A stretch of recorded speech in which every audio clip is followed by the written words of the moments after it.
It says it will not be recorded. And it says you are live. Hello, everybody. Thank you so much for joining me this evening. We are in the wood shop, which is not usually where the place from which I broadcast. Usually I'm up in the studio, but the studio is a mess. I've been meaning to clean it up and have not yet, but I will before too long. But a lot of the stuff to put together the Santa sets is out here, so I figured this would be a good spot to do it. I saw that Cash is on here. Hello, Cash. Good to see you. And so what I'm going to be doing for the next little bit is walking you through some of the production of the Santa Workshop set, showing it to you, answering any questions that y'all might have about the set, about the figures, about the idea behind it, or the Christmas figures. I know that some of you followed when I was posting stuff about each figure each day back in December. And yeah, so as we go through, if you have any questions, Liz is manning the camera and will read your questions to me so that I know what they are and so that I can answer them. So first off, thanks so much for joining me this evening. I know for some of y'all, it's just after work hours. For some of y'all, it's quite a bit later. Hopefully this time works for everybody. So it's very good to see everybody. Sam Kidlet says, hey, bestie, Merry Christmas. Hey, congrats. Hey, I heard you did an interview. I hope that it went well. So thank you very, very much. So to start off, first off, here is the set. So this is the Santa's Workshop set, and I don't have, let me find a figure for scale. So here's Mrs. Claus. Hey, Chris, before you get started, yes. J. Robert Dean waves and says, hey, Chris. Hey, Robert. How are things up in Santa's Workshop? Things are doing great. I'm feeling really wonderful about where we are on this thing. I wanted to be at a certain point, and I am at that point, and I feel good about getting them done and out the door on top of my other projects in time for everybody to have them for the holiday season, which is very fun. So this is one of the figures. This is the workshop, so this gives you a sense as to the size of it and the size of it in relation to the figures. So basically what this does is it's got a few sections. So it's got the sort of Santa's study up here with the globe and the telescope for observing people all over the world, and the naughty and nice list. Some books. This was the first part that I drew and that I finished. And so all of this was originally done on paper and at a bigger size. So like this was done 11 by 17. So altogether, the original line art for this is probably about 5 feet tall. And the different sections I painted in different sections. So I printed out, I had the commercial printer that I work with down the street, printed these for me to watercolor on top of. So I spray mounted them onto wood so they wouldn't buckle, working larger. And I did some digital manipulation stuff to it and tried to tweak it and just bring out shadows and bring things, because I have a lot of practice doing figures and doing characters. I don't have a lot of practice doing environments in watercolor, and so it's still getting the sort of clarity that I can get with digital color, and sort of drawing things out and bringing focus is still not my strong suit. And so I did do a lot of tweaking after the fact once I had scanned it in. This bottom section, the stable. Hey, Chris, before you go on to the stable, two things. Sam said, I didn't get canceled, so it went fine. Also, do we have more light that we can bring in? I've gotten a note that it is dark. It is dark. So I'm trying to think of a way to do that. Maybe my adjustment will help, but I'm not touch sure. my face and see if that. I tried that, and StreamYard was trying to do something. Maybe if I move different over here into the light a little bit more, is that a little bit better? I really don't know. I apologize that it's dark. I don't know if that's true for everybody, but on this screen at least it was dark. Let me check something real quick. Okay. I have an idea. We'll come in here and check out the. Okay. J. Robert Dean says, don't go toward the light. Don't go toward the light. Okay. But no, we do need to get toward the light. Okay, I think this area is better. Oh, look, Chris is just getting out a whole other light over here. Okay, let's see how that. Ah, we don't have a big softbox. How's that? Is that okay, better? How's that, everybody? Okay, that's brighter, right? Or is that just terrible?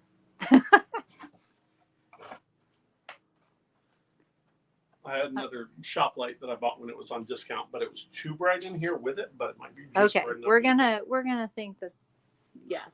Okay. Okay. So I think yes, that helps. People are saying that helps, and we'll just kind of make sure that you keep the set kind of tilted toward the light. I think. Well, no, that's putting a glare. That we'll work on it. Thanks, everybody. Okay. So the stable, which if you want to get in closer here, Liz, and show the stable. So it is. So I actually did that almost all in just value because I was having so much trouble making things pop. And so working value out and going in and just selecting the different points once I had scanned it and adjusting their color. Or adding a color to them is actually how I did the stable. Everything else was done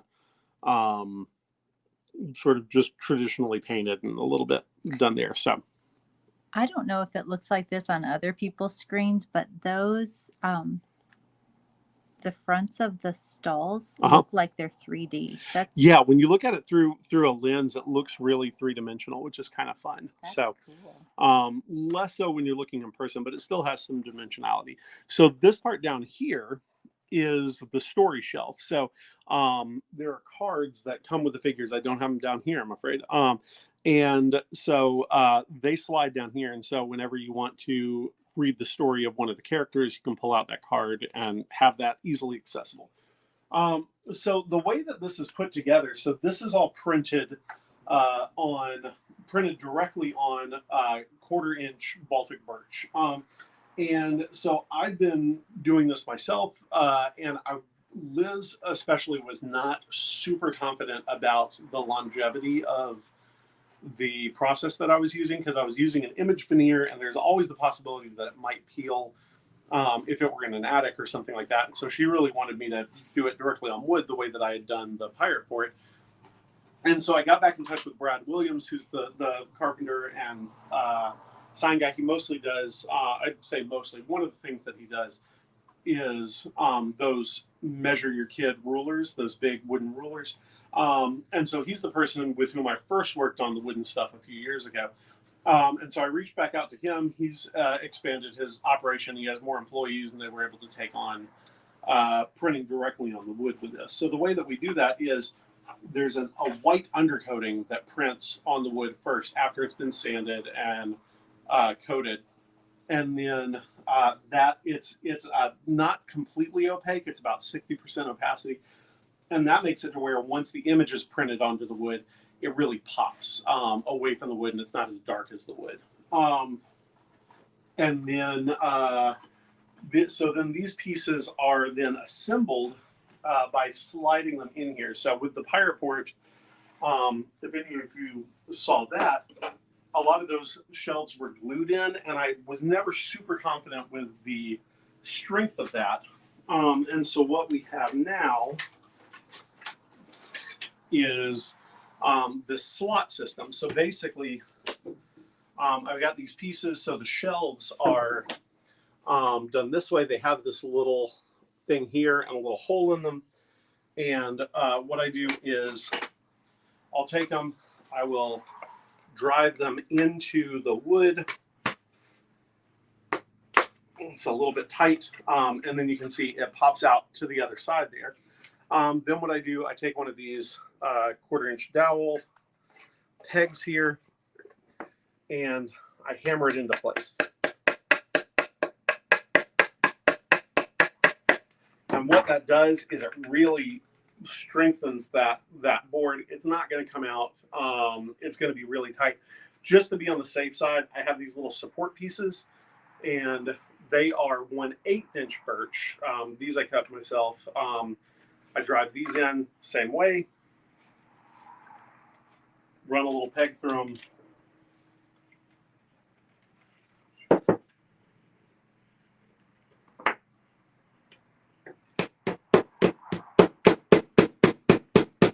Okay, Chris, I'm going to stop you for a few questions. Yes, and then that's good. You can put whatever you want on there. Put a 5-pound weight on there. You're sitting pretty. Okay. Yes, I've got answers. Okay. Emmy Oswald asks, I know all of the figures are sort of winter myth figures, but are you planning to do more creature or generic? I'd like a Rudolph is what I'm saying. Gotcha. Well, Rudolph is not in the public domain, whereas most of these characters are. So if I do something in that vein, it will be something like Spotlight Reindeer or something along those lines. And then your piece may arrive with a German name written on it, but it wouldn't be advertised as such. The reindeer in general, I'm not releasing any this year, but my intention is to release 2 of Santa's animals each year going forward. So next year will probably be Donner and Blitzen, and I really want to highlight and accentuate the differences between the reindeer, the same that I do other characters. So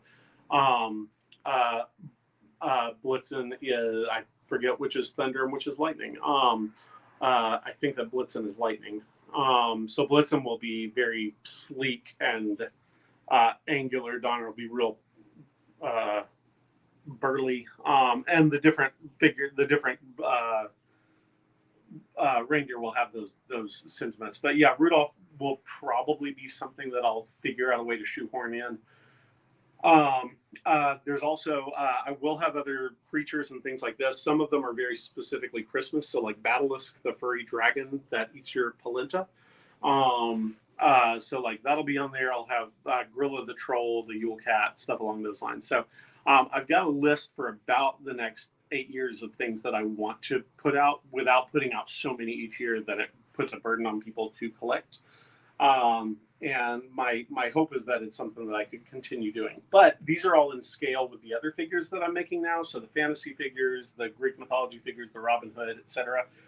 So there could very much be pieces from those other ones that you could incorporate into these and make work. Speaking of other figures, Cashman Chap asks, have you done any X-Men or Avengers figures similar to this? I haven't ever done any superhero figures for this sort of thing. I did a few years ago. I did a series of sort of pulp era X-Men that you could print out and make into paper figures, but I haven't done any wooden stuff.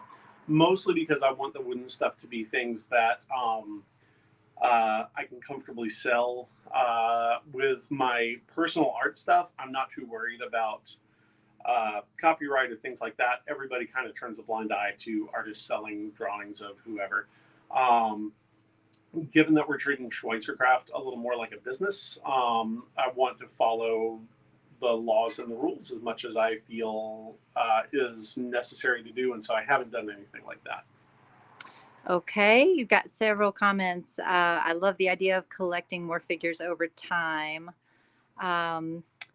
J. Robert Deans wants to know, so you send this fully assembled, Chris? Yeah. Oh, okay. So I can tell you about that. So this is the box that it comes in. So the way that we ship to the pirate ports is they came fully assembled, and they were like this, and it cost about $100 to send it to the Pacific coast, which made it really cost prohibitive for people to be able to get it and for us to send it.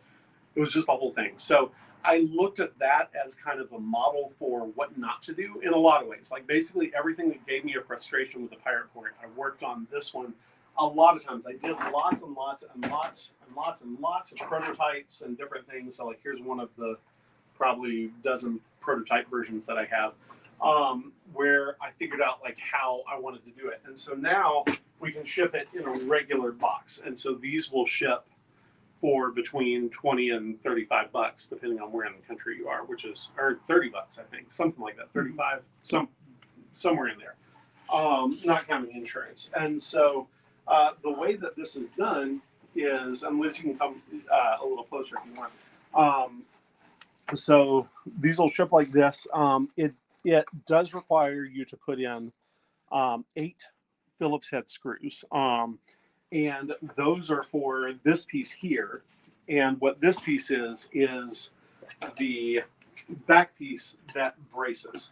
So those comes separate bits in the box, and then the other pieces are they come like this. So it comes in three pieces, and the pieces themselves are all assembled, and then you slot them together. So they come in like this. You pop it in that way, and then once you've got them all together, you put that back piece on, lock it into place, and then that'll be really sturdy. So it does require a little bit of assembly, but it's like a minute and a half of assembly, depending on how fast you are with a screwdriver. Okay, Mike has a question. Will there be a sleigh too? There will be a sleigh, but not anytime soon. So my thought with this is that, and again, this is very much like a few years down the road. But a few years down the road, if it gets to the point where it starts to feel crowded with the figures, what I'll do is make probably a like a sleigh house, like a hanger that will be a piece like this that will go in between these two pieces, and you can just take this back screw out, drop it down, drop another piece in, and that will be where the sleigh is. I could, in theory, do a separate thing. I kind of want to make sure that all of it can stay together just for ease of people who want everything in one place. So eventually, yes, but probably not for 3 or 4 years. Okay. All right. Ashley is glad it can break down for storage. Yes, and it can break down and go back into the box for storage, and you can get rid of this stuff. We got this just because we thought, it's supposed to be a very eco-friendly way to ship things in lieu of packing peanuts and stuff like that. Plus, it also looks super old-timey toy thing, which we thought was kind of fun. The one piece that I have not yet put on here, and I was going to do that really quick while y'all are here, is the hanging piece. So basically, this is how the piece hangs up. You can just drive a single nail into the wall or a picture hanger, and this can be here. The big thing behind this is that it doesn't have a big footprint. If you live in a smaller apartment, you don't have a whole lot of room. Basically, it takes up about the same amount of picture or the same amount of space as a large framed picture, which we like. So I'm gonna put that on really quick. For this one, I'm gonna put just a little bit of glue on here. I don't use glue very much. There's 3 places where I put a little bit of glue on. I put them on the bottom here. Anyway, well, I say I'm good. There we go. All right. Emmy Oswald says moving out horizontally might work better in terms of height since it's already 3 feet tall. The sleigh could be parked outside. That is potentially true. Or yeah, that's and I'll hopefully come up with different means by which to figure out ways to assemble it. But yes, it is pretty tall. I had originally thought, and yeah, if you look back at old posts about it, I had a version that's ridiculously enormous. It's like 3 feet wide and 5 feet tall, and I find it very unlikely that I'm ever going to make that. It's too much. It would cost too much to make. This one costs a considerable amount to make. It's part of the reason that is the price that it is. The other one would probably cost about $500 to make. So I don't even know what I'd have to charge to assemble it or ship it. So I think adding a couple of pieces here and there might be the way to do it going forward. Okay, Mike wants to know, are you going to Baltimore Comic Con this year? Will you have a sample of this with you if you do? I am not going to Baltimore this year, I'm afraid. The shows that I'm doing for the remainder of the year, I guess Baltimore would be next year, but the shows I'm doing for the remainder of the year are Dragon Con, New York Comic Con, which I just found out that I'm going to that for sure, and Liz will be joining me for the first time, which will be exciting.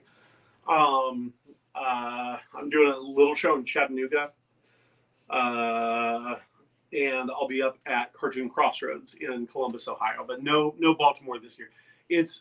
Baltimore's a little bit tricky because it is a considerable expense to get there. It's quite a distance from me. I have to do a hotel on the drive there, and then as well as while I'm there.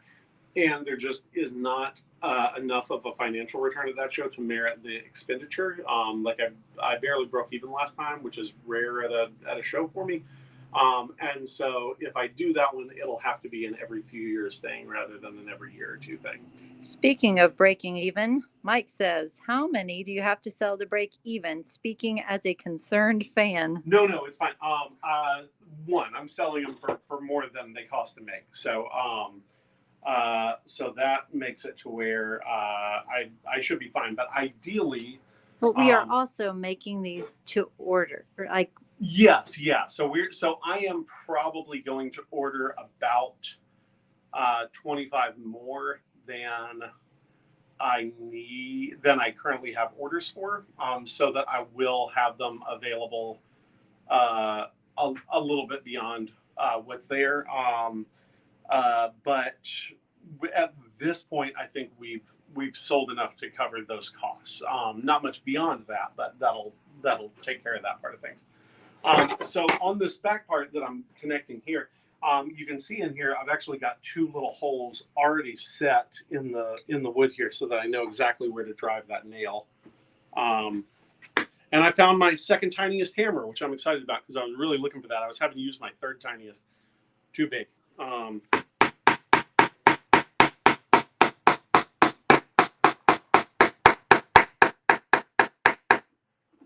Okay, so he's not kidding about here. The third tiniest hammer either.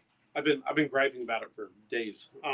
Yeah, I found my second tiniest just like an hour ago. I was very excited.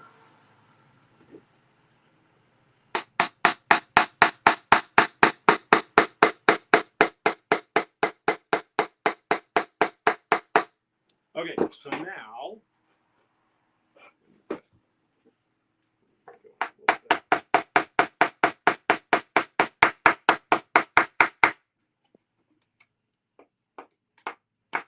ooh, don't apologize for the questions and comments. No, we're glad to. That's why we're here. Okay, so now this is done.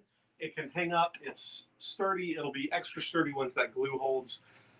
Just because the nails aren't very deep, I wanted to put that glue on there. But anyway, turn it toward the light just a little bit. Yeah. Okay. Another question: is the finish glossy or more of a satin or matte? It is somewhere between satin and matte. Like if the light, it's sort of tricky where we've got a giant spotlight glaring right on it. If you want to show the light, just to show. Well, here, everybody be blinded. Ooh, no, I'm not going to blind you. I'm coming in from the side. So that light, like right by it, is going to give it more of a glare than it usually has. It's a little. It's sort of a. I'd say it's a matte. It's verging on satin. Let me see. It's not glossy. I will tell you that for sure. Yeah. Yeah. And then the figures I make here, and so these are have a veneer to them, and then these are done on not on birch but on hardboard. And on these, I'm right now just because trying to. It's actually it seems like it shouldn't be, but it takes me less time to write the names all by hand than it does to try and engrave them or to have that printed and align the cuts. And so any of these figures that have writing on them for now, they're all written by me, just with a pen, one at a time. Probably not the smartest use of time, but you do them all at once, it goes pretty quick. How many characters do you have so far? So far, there is Santa, Mrs. Claus, 10 elves. There's going to be an 11th elf for any Patreon backers who order. And then 25 figures. So that's 37 altogether, I guess. But whether you count figures or characters is the same thing as different. So here is, for anybody who wants to see, one of the new figures here, if you want to close in on this spot. Chris, can you explain what the hardboard is? Oh, so hardboard is essentially like masonite, is sort of the brand name for it. So It is a compressed board that basically it's board that wood that's been shredded down into fibers, and then there's a process through which those fibers are reactivated. There's not actually a glue in it the way that there is in plywood.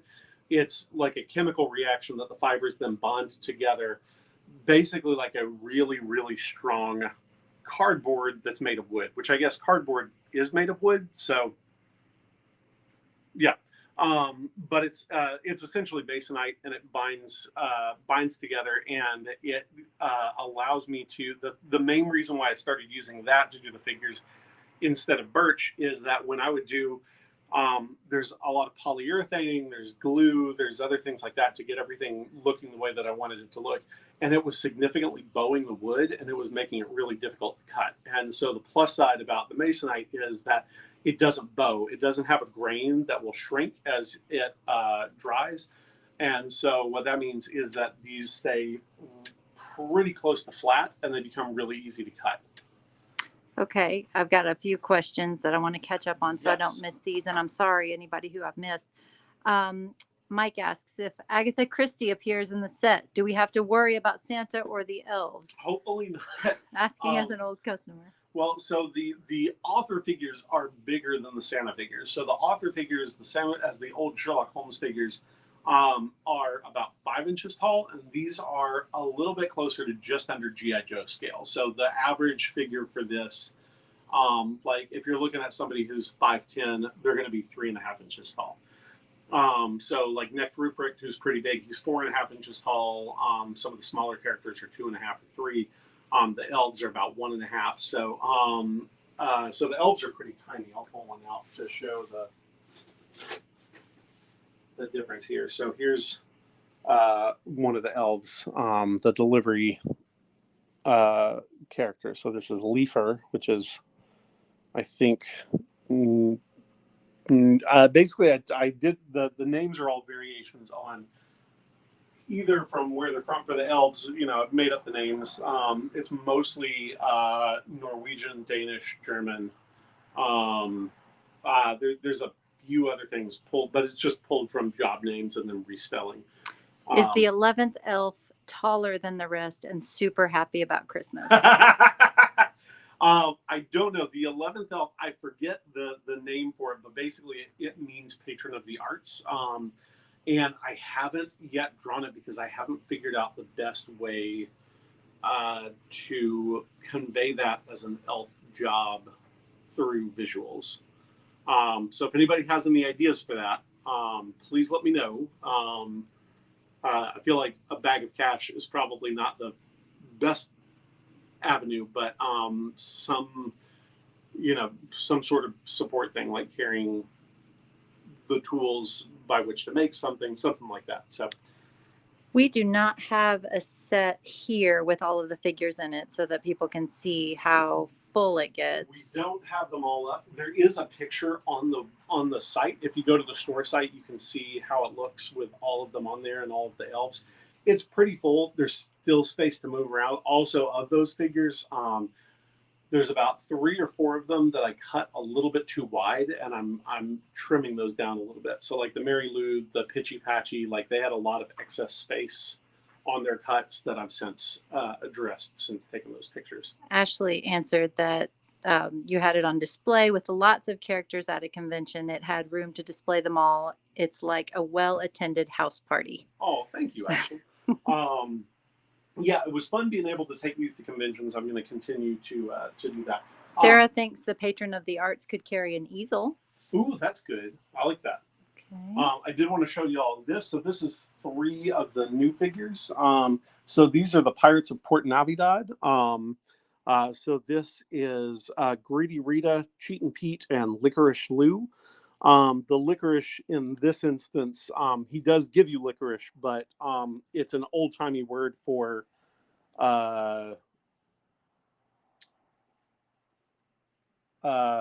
flirty, we should say.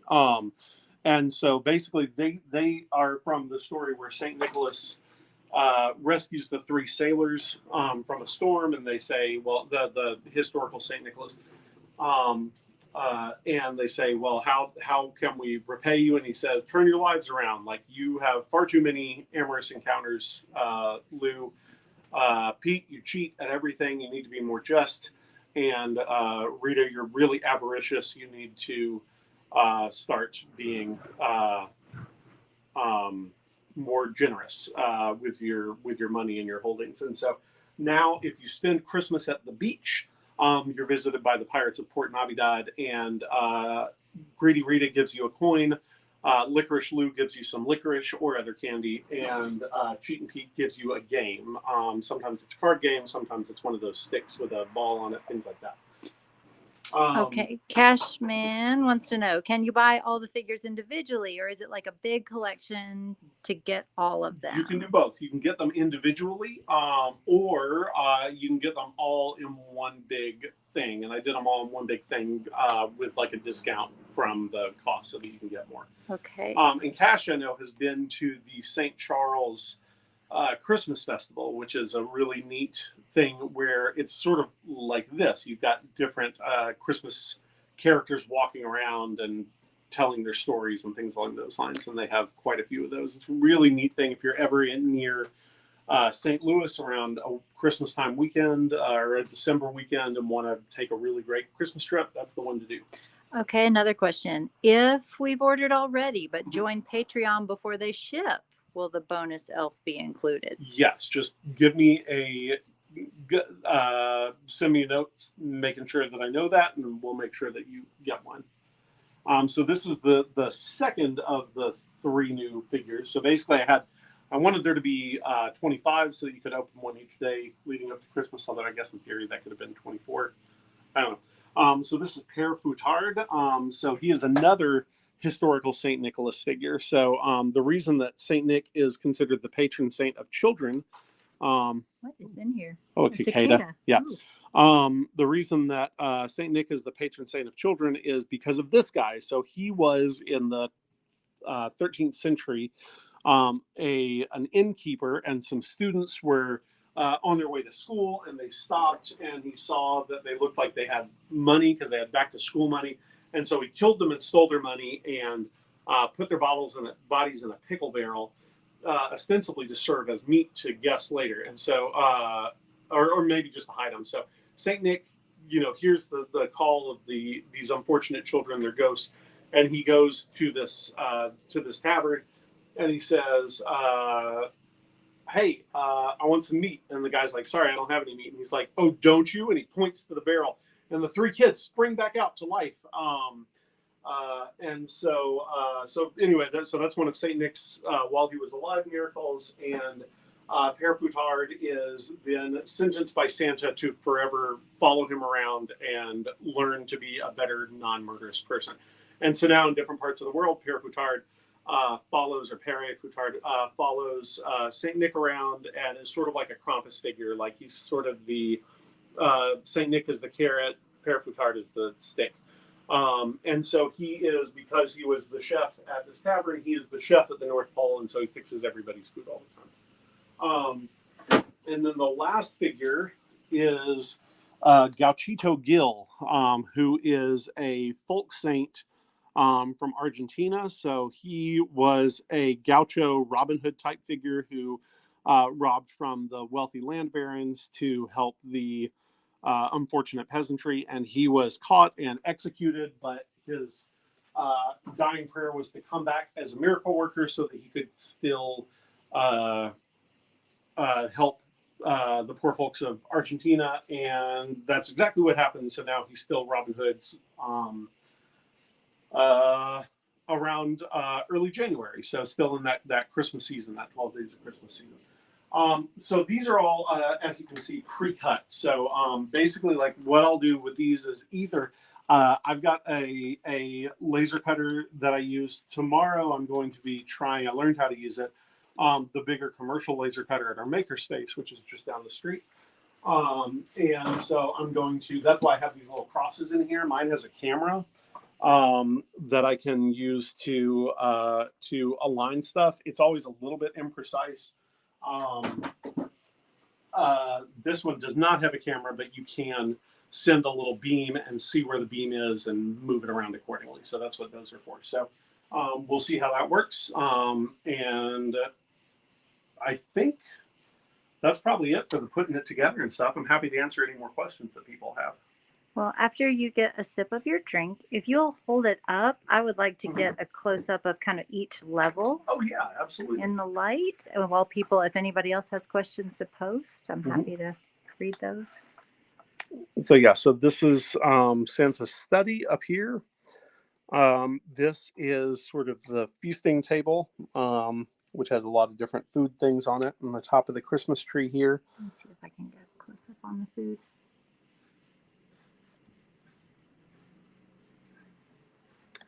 There's a lot of detail in this. So drawing, especially this middle section from here down to here, took me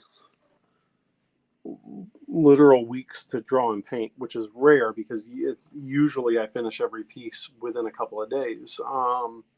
But there's just a lot of little details. And my thought was, hopefully people will have this up for, 50 years in their house, taking it down. And so it's worth putting in the extra time there. Sarah has revised the patron of the arts to include a music stand. Ah.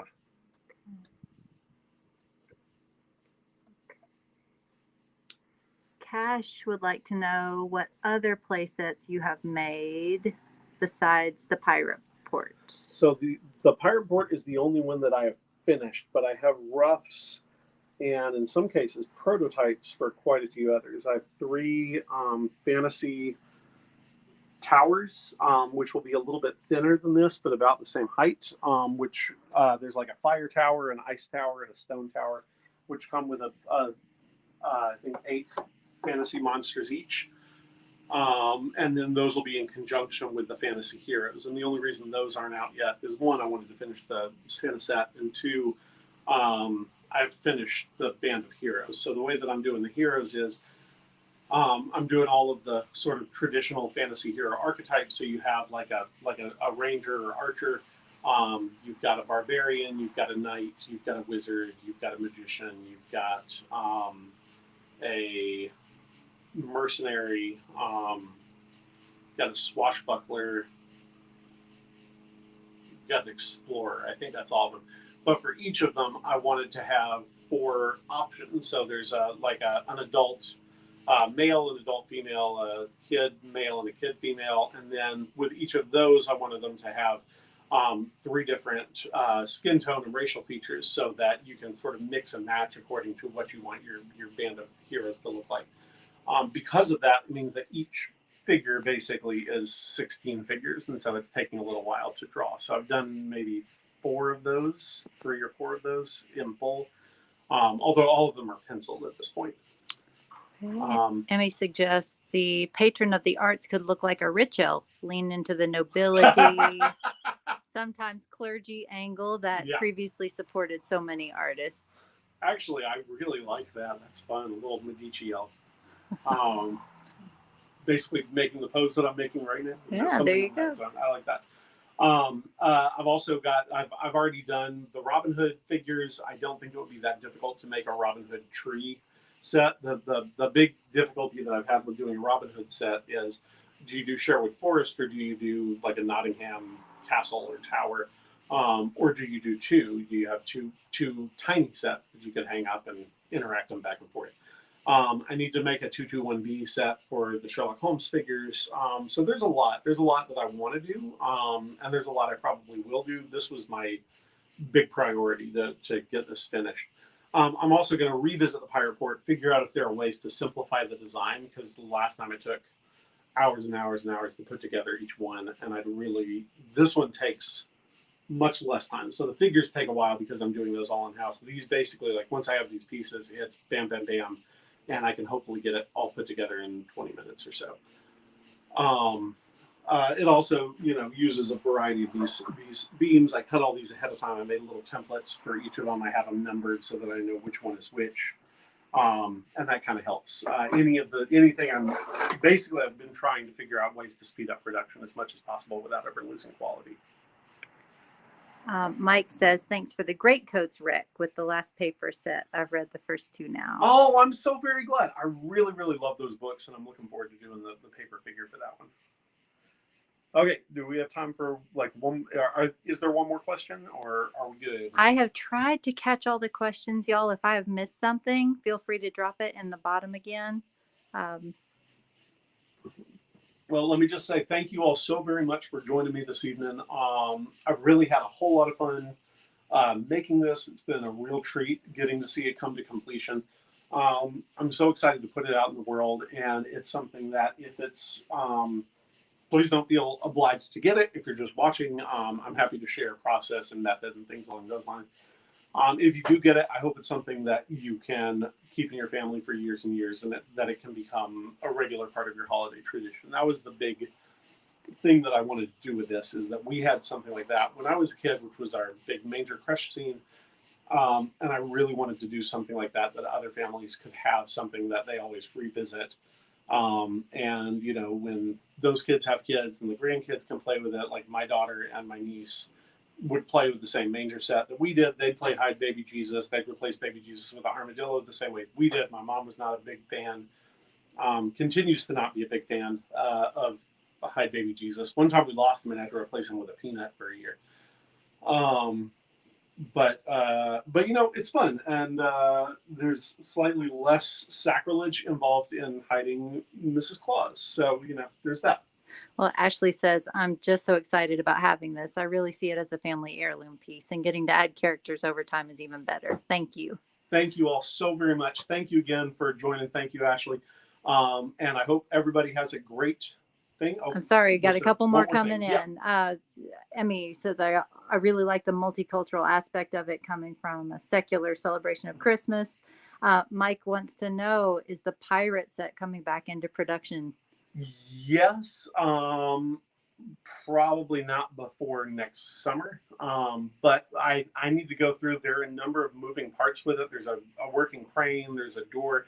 I figured out how to make the door and the cell work a lot easier, because what I was doing, I was putting in these incredibly tiny hinges and aligning them, just getting them in took me forever. I've got, you know, clumsy meat hands, and it was so tiny. And I don't have clumsy meat hands, and I couldn't do it either. Yeah. So it was not easy. But I figured out a mechanism that'll allow the door to swing, allow the hinges to work. I haven't yet figured out the crane, but I haven't tried. So I think once I try to do that, I'll be able to.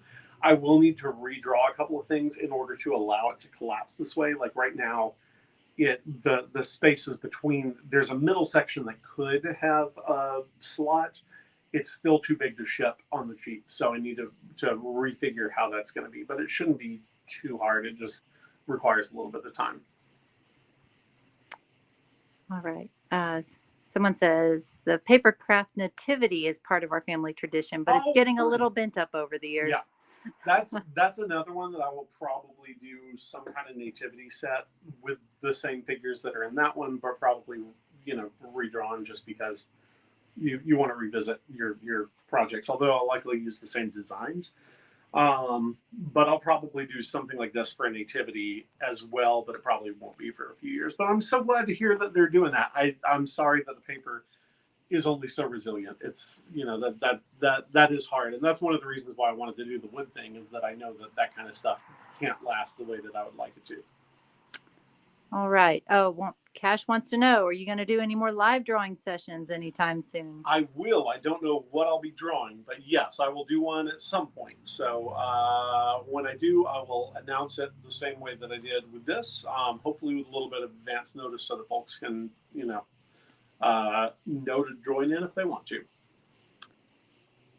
All right, Chris, I think you can sign off. Okay. Thanks, everybody. Again, I really, really appreciate you joining me this evening.